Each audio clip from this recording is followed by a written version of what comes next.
Rangers signal for help. They found a fresh victim of the country's rhino wars. In the river there, you see there's a rhino carcass on your 12 o'clock. It's like a big rhino bull, so the horns would have been very big.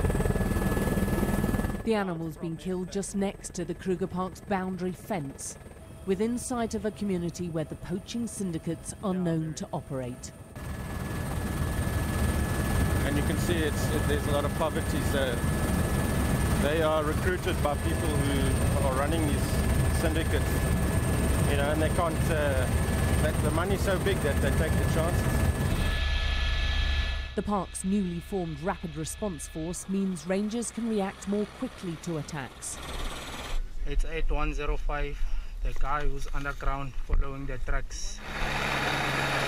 They have an extra 2 helicopters to call on, but that's still only 4 to protect rhinos in an area the size of Israel. We won't stop. I mean, we'll carry on until we win this war. This is a site that may disappear in the years to come, because the way we're carrying on, they're going to no longer be around. And that's what motivates these people to go out day and night, 24 hours a day, to try to protect them.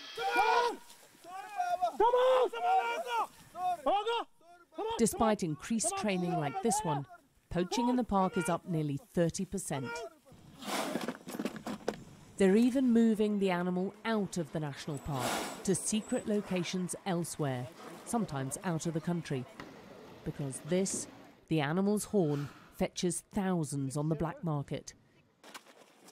And the poachers are prepared to slaughter this huge creature into extinction for the riches its horn can bring.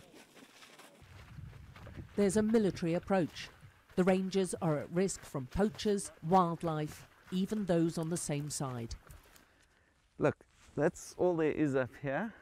Section Ranger Andrew Desmet was peppered with shots, shattering his hip and lung and leading to multiple operations to save his life.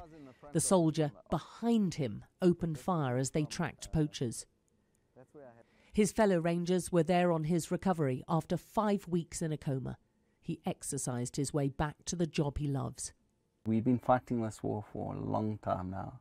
I think a lot of people don't realize how much time and effort and stress and long hours and sitting in cold and wind and rain and everything we do to try to protect these animals.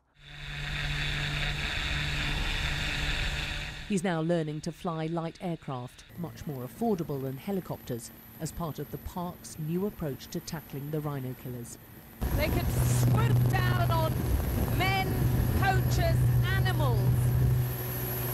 And because they're cheap to run, they're a real asset in the fight against poaching. It means the rangers can cover much more ground. The aim is every section ranger operates one of these eventually. Every carcass spurs the team on. It's a reminder they're still losing, but they can make a difference too. You get used to the smell. Doing the work, you will never get used to the slaughter of these animals. He weighs several hundred kilos, but Winter's only a few months old and orphaned by poaching. Without his mother's protection, hyenas savaged his ears. He was nursed back to health at this rhino orphanage, now utterly unaffected by the loss of his ears. But the risk from poachers means we can't tell you where in South Africa the centre is. Even the young aren't safe. The centre's run by volunteers who pay to spend time with these endangered creatures. I think we're making a huge difference because we're helping all the babies and saving their lives, and hopefully one day they can be released back out into the wild. The next generation trying to ensure there's another generation of rhinos. Alex Crawford, Sky News, South Africa.